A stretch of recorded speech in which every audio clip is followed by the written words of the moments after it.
Hello guys, welcome to my YouTube channel. My name is Harjeet Kaur. हम कर रहे हैं Indian economy by Ramesh Singh और उसमें हमारा चैप्टर 5 प्लानिंग इन इंडिया चल रहा है और इसमें आज हम शुरू करेंगे इन्वेस्टमेंट मॉडल से। इन्वेस्टमेंट मॉडल शुरू करने से पहले बात आती है इन्वेस्टमेंट की कि इन्वेस्टमेंट क्या होती है। इन्वेस्टमेंट होती है कि हम किसी भी प्रोडक्टिव एक्टिविटीज़ में अपना पैसा लगा रहे हैं सो दैट कि उससे हमें फ्यूचर में इनकम जनरेट हो, उसको बोलते हैं इन्वेस्टमेंट। इन्वेस्टमेंट दो तरह की होती है, एक होती है डायरेक्ट इन्वेस्टमेंट और एक होती है इनडायरेक्ट इन्वेस्टमेंट। डायरेक्ट इन्वेस्टमेंट जैसे कि हम प्राइमरी सेक्टर में पैसा लगा रहे हैं, सेकेंडरी में या टर्शरी में। प्राइमरी सेक्टर लाइक हमने एग्रीकल्चर में इन्वेस्ट करा, पैसा लगाया, या फिर हमने कोई फिश फार्म लगाया है, वो शुरू किया है, उस पर भी हमारा पैसा खर्च होएगा। तो ओवर द टाइम हमें उस सेक्टर से क्या होगा, पैसा आना शुरू हो जाएगा, इनकम जनरेट होनी शुरू हो जाएगी। या हमने कोई इंडस्ट्री सेटअप करी है सेकेंडरी सेक्टर में, इंडस्ट्री सेटअप करेंगे तो कुछ टाइम बाद उससे भी इनकम जनरेट होनी शुरू होएगी। या फिर हमने कोई अपना सर्विस सेक्टर शुरू किया है, हमने कोई सर्विस देनी शुरू कर दी है। फॉर एग्जांपल हमने कोई कोचिंग सेंटर स्टार्ट करा है जिसमें हमने बच्चों को पढ़ाना शुरू किया है, तो हमने बच्चों को सर्विस देनी शुरू की है, तो उससे भी हमें कुछ टाइम बाद इनकम आनी शुरू हो जाएगी। इनडायरेक्ट मेथड्स होते हैं कि हमने अपना पैसा इन्वेस्ट करा है, या किसी कंपनी के शेयर्स खरीद लिए, बॉन्ड्स खरीद लिए, डिबेंचर्स खरीद लिए, या किसी म्यूचुअल फंड में पैसा लगा दिया है, या कोई पेंशन स्कीम ले ली है उसमें पैसा लगा दिया। तो ये है इन्वेस्टमेंट के इनडायरेक्ट मेथड्स। अब बात करते हैं इंडिया की। इंडिया के इन्वेस्टमेंट मॉडल्स की बात करें तो जो हमारी गवर्नमेंट ऑफ इंडिया है, गवर्नमेंट ऑफ इंडिया को भी फंड्स की ज़रूरत होती है। गवर्नमेंट ऑफ इंडिया को फंड्स की ज़रूरत क्यों होती है? क्योंकि हमारी सरकार ने प्लान्ड डेवलपमेंट करनी है, तो डेवलपमेंट करने के लिए डेवलपमेंट के अलग अलग गोल्स होते हैं, टारगेट्स होते हैं। उन टारगेट्स को पूरा करने के लिए हमारी सरकार को चाहिए पैसा। इंडिया में जो प्लानिंग है वो 1951 में शुरू हो गई थी। तो 1951 के बाद फिर जो हमारी सरकार थी वो अलग अलग इन्वेस्टमेंट मॉडल्स लेकर आई, अलग अलग मॉडल्स ट्राई करने शुरू किए। तो उसी को आज हम देखेंगे। टोटल 4 फेजेस हैं इन्वेस्टमेंट मॉडल्स की। तो पहले देखते हैं फेज 1। फेज 1 का टाइम पीरियड था 1951 से लेकर 69 तक का। जो फेज 1 है उसमें हमारी जो गवर्नमेंट ऑफ इंडिया है उसको बहुत सारे एक्सटर्नल एंड इंटरनल जो सोर्सेस है, इंटरनल मीन्स है, उसको यूटिलाइज करने के लिए चाहिए रिसोर्सेस को मोबिलाइज करने की ज़रूरत है, फंड्स को इकट्ठा करने की ज़रूरत है। तो बेसिकली जो हमारी सरकार है उसको रिसोर्सेस की ज़रूरत क्यों होती है? उसको ज़रूरत होती है इंफ्रास्ट्रक्चर सेक्टर में इन्वेस्ट करने के लिए, सोशल सेक्टर में इन्वेस्ट करने के लिए। इंफ्रास्ट्रक्चर सेक्टर जैसे कि पावर सेक्टर हो गया, ट्रांसपोर्टेशन हो गया, वहाँ पे इन्वेस्ट करने के लिए हमारी सरकार को पैसा चाहिए, रिसोर्सेस चाहिए। सोशल सेक्टर जैसे कि हेल्थ सेक्टर हो गया, एजुकेशन सेक्टर हो गया, तो उसमें खर्चा करने के लिए भी हमारी सरकार को रिसोर्सेस चाहिए, मींस फंड्स चाहिए। तो जो फेज 1 था इसी टाइम पीरियड के बीच में आया था महालनोबिस मॉडल और महालनोबिस प्लान। और इस प्लान में जो हमारे इंडिया का फाइनेंशियल सिस्टम था, टैक्स सिस्टम, फिस्कल पॉलिसी, इन सबको रेगुलेट किया गया सो दैट कि हमारी गवर्नमेंट मैक्सिमम फंड्स जनरेट कर सके जो हमारे प्लानिंग टारगेट्स है उनको पूरा करने के लिए। लेकिन इसी फेज में, इसी टाइम पीरियड में 51 से 69 की अगर हम बात करें तो इसी टाइम पीरियड में बहुत सारे मिसमैचेस देखने को भी मिलते हैं between the need and availability of investable funds.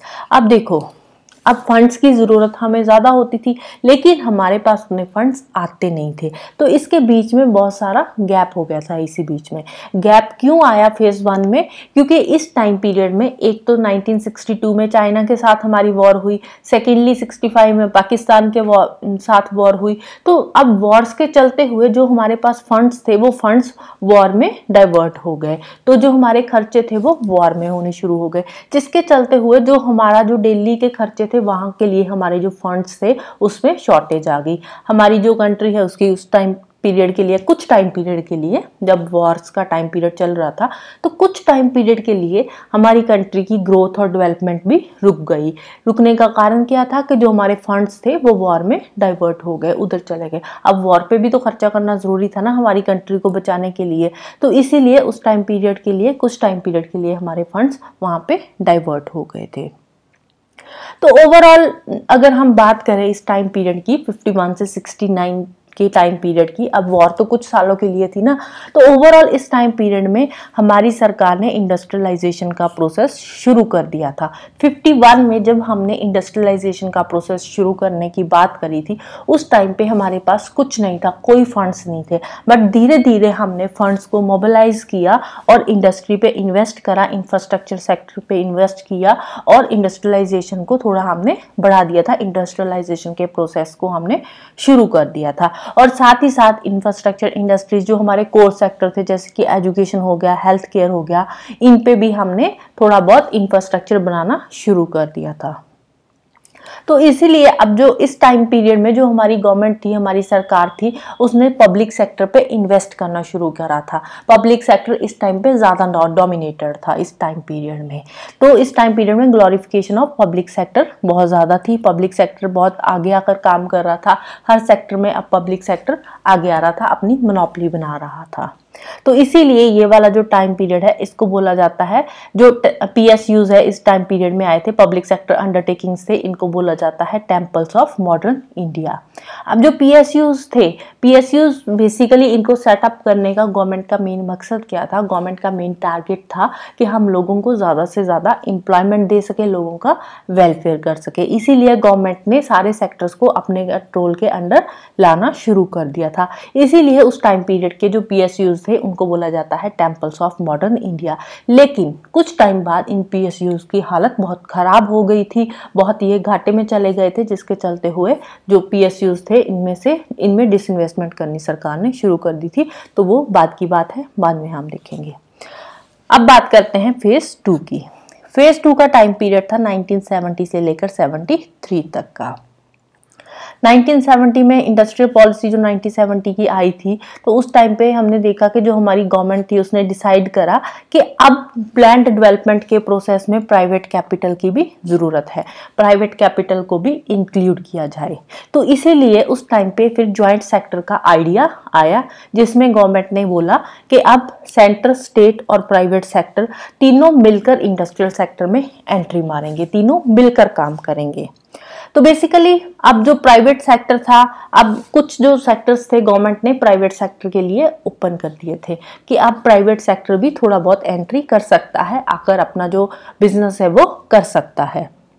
लेकिन कुछ टेक्निकल एंड फाइनेंशियल रीजंस करके जो प्राइवेट सेक्टर था वो इतना ज़्यादा उस टाइम पे डेवलप नहीं हुआ। लेकिन प्राइवेट सेक्टर ने उस टाइम पे थोड़ी बहुत एंट्री मारनी शुरू करी थी, बट इतना ज़्यादा डेवलप नहीं हो पाया, क्योंकि उस टाइम पे जो प्राइवेट सेक्टर था उसके पास इतना ज़्यादा पैसा नहीं था।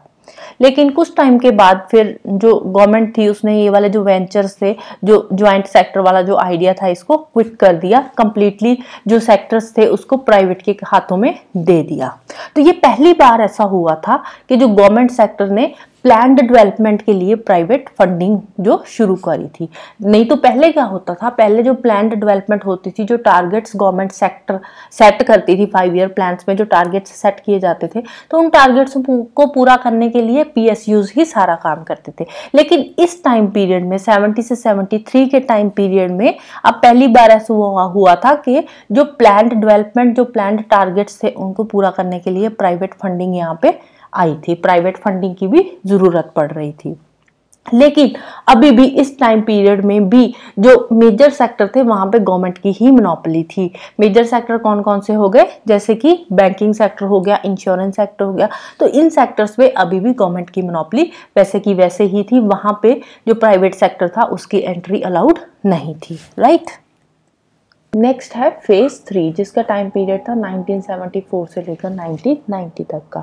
1974 में हमारी गवर्नमेंट लेकर आई थी फेरा एक्ट। फेरा एक्ट क्या है, फॉरेन एक्सचेंज रेगुलेटिंग एक्ट। इस एक्ट के थ्रू हमारी गवर्नमेंट ने फर्स्ट टाइम हमारे प्लान डेवलपमेंट में फॉरेन कैपिटल की हेल्प की बात करी थी कि अब जो कोई भी फॉरेन कंपनी है वो इंडिया में इन्वेस्ट कर सकती है। लेकिन उस पर भी कंडीशन थी। क्या कंडीशन थी कि अगर कोई फॉरेन कंपनी इंडिया में इन्वेस्ट करना चाहती है तो वो अपने साथ टेक्नोलॉजी ट्रांसफर भी लेकर आएगी, वो टेक्नोलॉजी भी ट्रांसफर करेगी। और जो इन्वेस्टमेंट थी ना वो सिर्फ और सिर्फ 26% तक ही थी, और वो भी प्राइवेट सेक्टर में, गवर्नमेंट सेक्टर में वो इन्वेस्ट नहीं कर सकती। फॉरेन कंपनी अगर इंडिया में इन्वेस्ट करना चाहती है तो वो प्राइवेट सेक्टर में अप टू 26% इन्वेस्ट कर सकती है अलॉन्ग विद टेक्नोलॉजी ट्रांसफर। सिर्फ कैश की फॉर्म में ही इन्वेस्ट नहीं करेगी, टेक्नोलॉजी ट्रांसफर भी करेगी। अब पहले क्या होता था, जैसे चाइना वगैरह है, चाइना में भी तो फॉरेन इन्वेस्टमेंट होती है ना, लेकिन चाइना में ये चीज कंपलसरी है कि अगर कोई फॉरेन की कंपनी चाइना में आती है, इन्वेस्ट करती है, तो वो साथ में टेक्नोलॉजी ट्रांसफर भी करेगी। लेकिन इंडिया में रिफॉर्म्स के बाद ये चीज मैंडेटरी नहीं है। इंडिया में 1991 के रिफॉर्म्स के बाद अब हो गया था एफडीआई के थ्रू डायरेक्टली कोई भी कंपनी वो जो है वो इंडिया में इन्वेस्ट कर सकती है। उसमें टेक्नोलॉजी ट्रांसफर की मैंडेटरी नहीं है, अगर चाहे तो टेक्नोलॉजी ट्रांसफर कर सकती है, अगर नहीं चाहे तो नहीं भी कर सकती।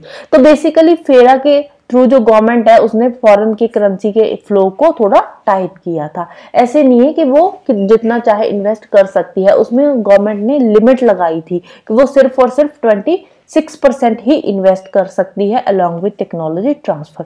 इससे क्या होगा, इससे हमारे पास state of the art technology आएगी, वर्ल्ड क्लास टेक्नोलॉजी हमारे इंडिया में ट्रांसफर होएगी। इसी के लिए फॉरेन कैपिटल को, फॉरेन जो इन्वेस्टमेंट थी उसको इस टाइम पे गवर्नमेंट ने अलाउ किया था। अब इसमें भी कुछ जो रिस्ट्रिक्शंस गवर्नमेंट ने ऑलरेडी लगा रखी थी। क्या रिस्ट्रिक्शन थी?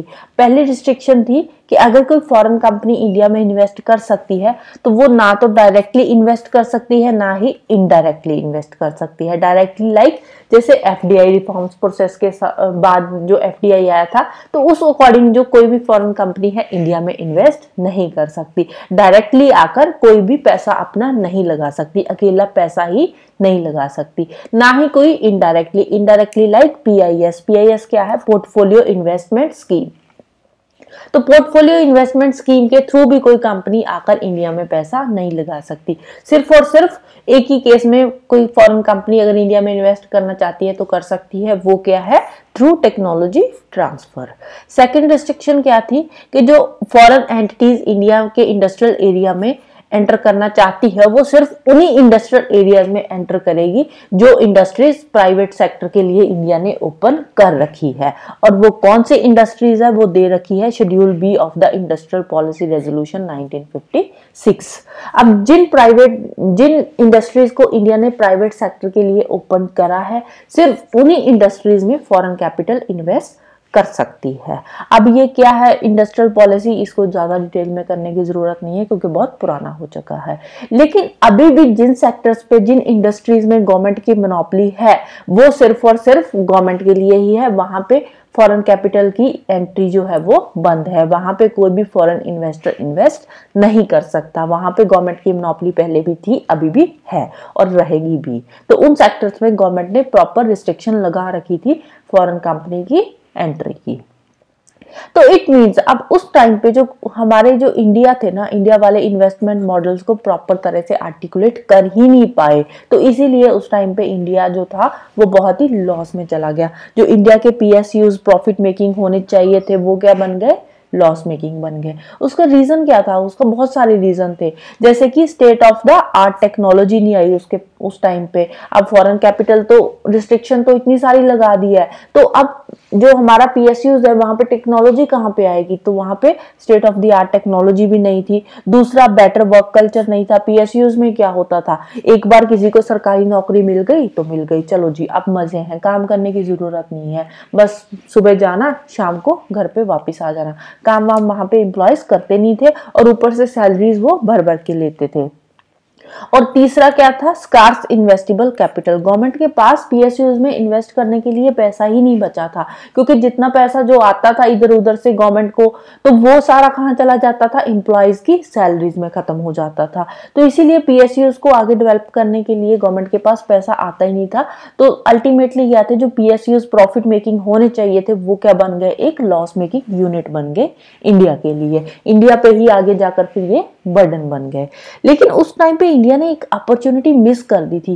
क्या अपॉर्चुनिटी थी? 1965-66 के टाइम पीरियड की अगर बात करें तो उस टाइम पे जो साउथ ईस्ट एशियन इकोनॉमीज थी ना, लाइक मलेशिया हो गया, इंडोनेशिया, थाईलैंड, कोरिया, तो ये वाली जो कंट्रीज थी इन्होंने अपनी इकोनॉमी को ओपन कर दिया था फॉरेन इन्वेस्टमेंट के लिए, डायरेक्टली भी और इनडायरेक्टली भी। मतलब कोई भी फॉरेन की कंपनी आकर यहाँ पे इन्वेस्ट कर सकती है, इन कंट्रीज में इन्वेस्ट कर सकती थी। उस टाइम पे जो फॉरेन कंपनीज थी वो इंडिया में भी इन्वेस्ट करना चाहती थी, लेकिन इंडिया वालों ने बहुत सारी रिस्ट्रिक्शंस लगा रखी थी, जिसके चलते हुए वो इंडिया में ज्यादा इन्वेस्ट कर नहीं पाते थे। लेकिन अब जो मलेशिया, इंडोनेशिया, थाईलैंड, कोरिया ये वाली कंट्रीज थी, इन्होंने अपनी इकोनॉमी को ओपन कर दिया था, डायरेक्टली भी और इनडायरेक्टली भी। तो यहाँ पे आकर फिर फॉरेन कंट्रीज, इन कंट्रीज में आकर फॉरेन जो इन्वेस्टमेंट थी, फॉरेन कंपनीज थी, वो इन्वेस्ट कर रही थी और धीरे धीरे वहां पे जो इंडस्ट्रियल सेक्टर था वो काफी अच्छा हो गया। लेकिन हमारे इंडस्ट्रियल सेक्टर पे गवर्नमेंट का कंट्रोल था, कुछ सेक्टर ही ओपन करे थे और जहां पे गवर्नमेंट की मोनोपोली थी वो थी, तो उसको गवर्नमेंट ओपन करना चाहती ही नहीं थी। तो जिसके चलते हुए उस टाइम पे 1965-66 के टाइम पे इन कंट्रीज ने बहुत ज्यादा डेवलपमेंट करी और इंडिया कहीं ना कहीं पीछे रह गया। तो इंडिया का उस टाइम पे मोटिव क्या था कि ज्यादा से ज्यादा जो सेक्टर्स है उनको नेशनलाइज करना, गवर्नमेंट के कंट्रोल के अंडर लेकर आना।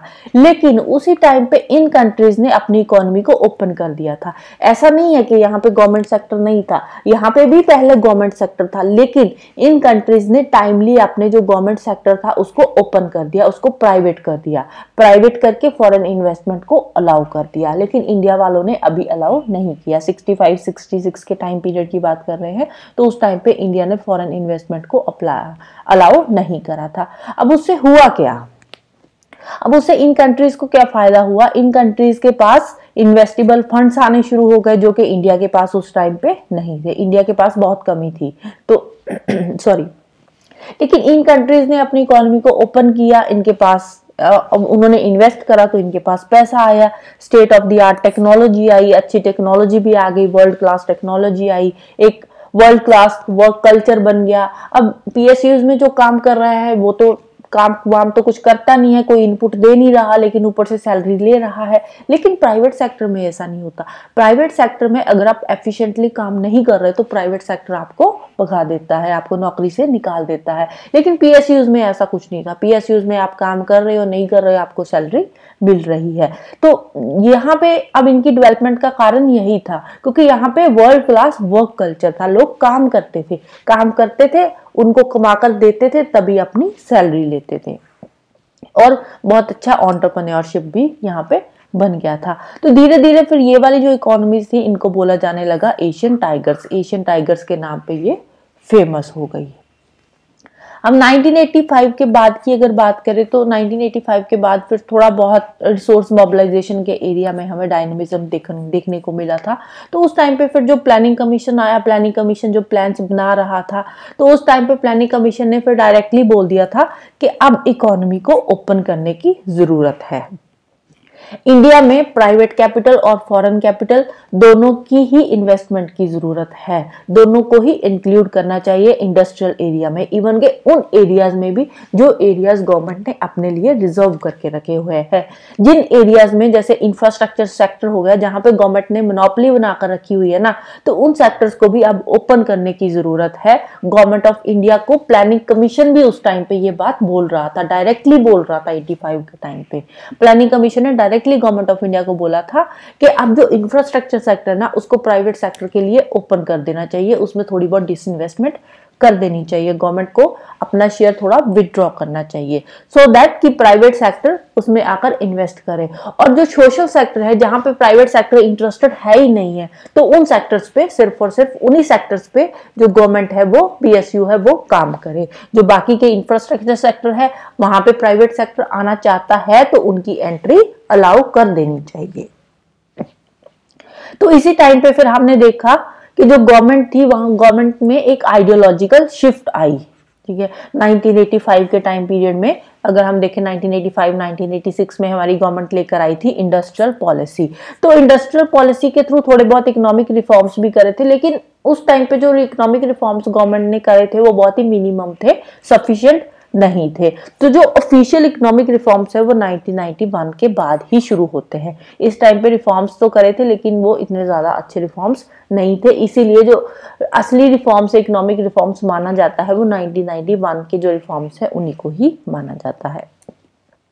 अब अभी तक जो हमने इकोनॉमिक मॉडल्स देखे हैं, इन्वेस्टमेंट मॉडल्स देखे हैं, जो हमने 3 फेजेस पढ़ी है, फेज 1 2 3, इनके बारे में हम अब एक बार थोड़ा सा हाइलाइट्स इसके देख लेते हैं। इनमें क्या क्या कमियां रही है उनको भी एक बार यहाँ पे देख लेते हैं। अब स्टार्टिंग में क्या था, स्टार्टिंग में पहले जो गवर्नमेंट थी ना हमारी, वो ही हमारी इकोनॉमी में मेन इन्वेस्टर थी। गवर्नमेंट ही इन्वेस्ट कर रही थी, पीएसयूज थे, हर एक सेक्टर गवर्नमेंट के अंडर ही था। तो इसीलिए अब उस टाइम पे क्या हुआ, उस टाइम के जो इन्वेस्टमेंट मॉडल्स है ना वो अच्छे से काम नहीं कर रहे थे, क्योंकि अब प्राइवेट सेक्टर उस टाइम पे बिल्कुल भी नहीं था। प्राइवेट सेक्टर का पोटेंशियल था थोड़ा बहुत उस टाइम पे भी, लेकिन प्राइवेट सेक्टर के पास खैर इतना पैसा भी नहीं था उस टाइम पे, लेकिन थोड़ा बहुत जो पोटेंशियल था उसको भी हमारी गवर्नमेंट ने यूज नहीं करने दिया। तो सारे के सारी प्रॉपर मोनोपोली बनाकर बैठी हुई थी स्टार्टिंग में 1951 के टाइम पे। सॉरी, फिर बाद में गवर्नमेंट ने जो पब्लिक सेक्टर यूनिट्स थे उनको नेशनलाइज करना शुरू कर दिया। मतलब कि जो भी थोड़े बहुत प्राइवेट सेक्टर थे, पब्लिक सेक्टर नहीं बोलेंगे, जो प्राइवेट सेक्टर थे उनको नेशनलाइज करना शुरू कर दिया। तो नेशनलाइज करके उनको पब्लिक सेक्टर के अंडर लाना शुरू कर दिया। तो लेट 1960 और अर्ली 1980s तक यही प्रोसेस चलता रहा। जैसे बैंक्स को नेशनलाइज कर दिया, इंश्योरेंस सेक्टर को नेशनलाइज कर दिया। तो मतलब जितने भी जो मेन सेक्टर्स थे उनको गवर्नमेंट ने नेशनलाइज करना शुरू कर दिया था।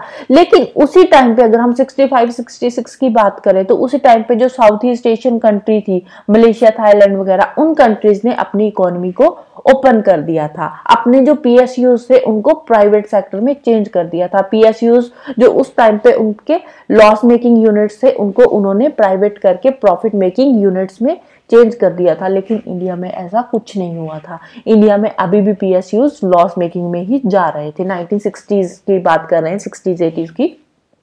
तो उस टाइम पे इंडिया में अभी भी जो हमारे पीएसयूज थे वो लॉस मेकिंग थे, तो लॉस मेकिंग ही रहे, उनको हमने प्रॉफिट मेकिंग नहीं बनाया।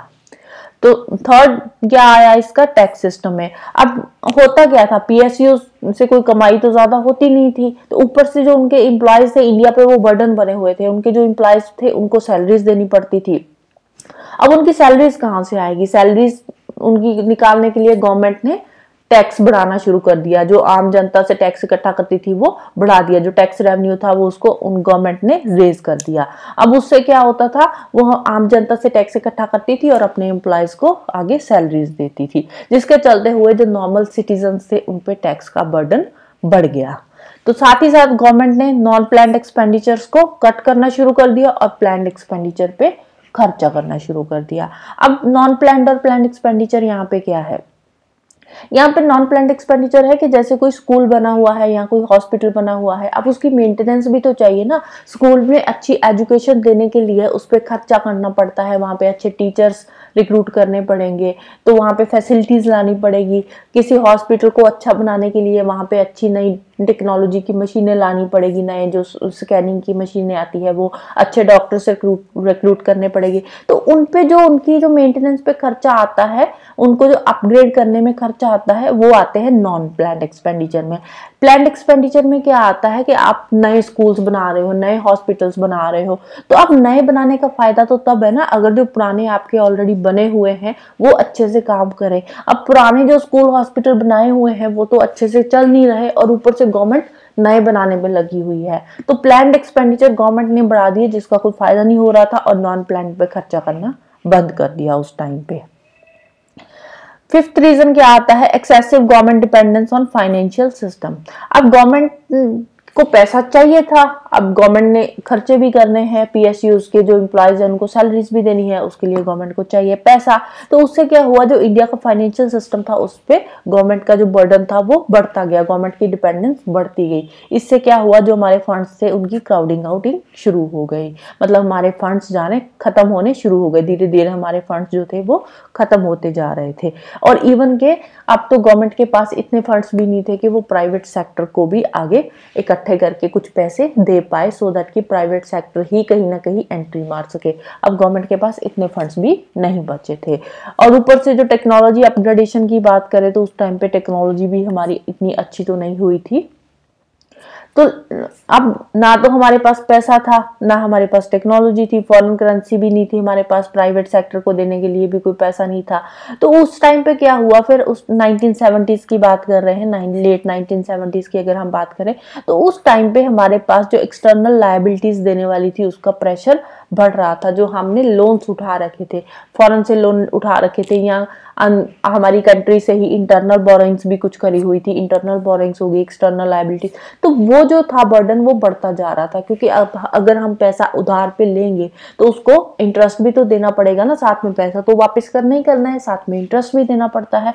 तो वो वाला बर्डन हमारी गवर्नमेंट पे बढ़ रहा था। और अब इसका गवर्नमेंट के पास सोल्यूशन क्या था? गवर्नमेंट के पास एक ही सोल्यूशन था, ये एक तो टैक्स रेवेन्यू, लोगों पे टैक्स बढ़ा दो, दूसरा इंटरनल बोरोइंग्स, मतलब कि अपनी कंट्री में से ही पैसा उधार उठाना शुरू कर दो, एक्सटर्नल बोरोइंग्स, फॉरेन कंट्री से किसी से पैसा उधार ले लो, या फिर फ्रेश करेंसी प्रिंट कर लो। अब यही कुछ थे। अब इसमें देखो, अब अगर टैक्स रेवेन्यू बढ़ाएंगे तो आम जनता पे इसका बर्डन पड़ेगा, कहीं से पैसा उधार लेंगे, इंटरनल बोरोइंग्स कहाँ से लेंगे, कंट्री में पैसा है ही नहीं है, तो ये भी पॉसिबल नहीं था। एक्सटर्नल बोरोइंग्स अगर करते हैं तो ऑलरेडी बहुत सारी एक्सटर्नल लायबिलिटीज हमारे ऊपर थी, और ऊपर से और ज्यादा लेते थे तो लोन और बढ़ता था, इंटरेस्ट देना पड़ रहा था।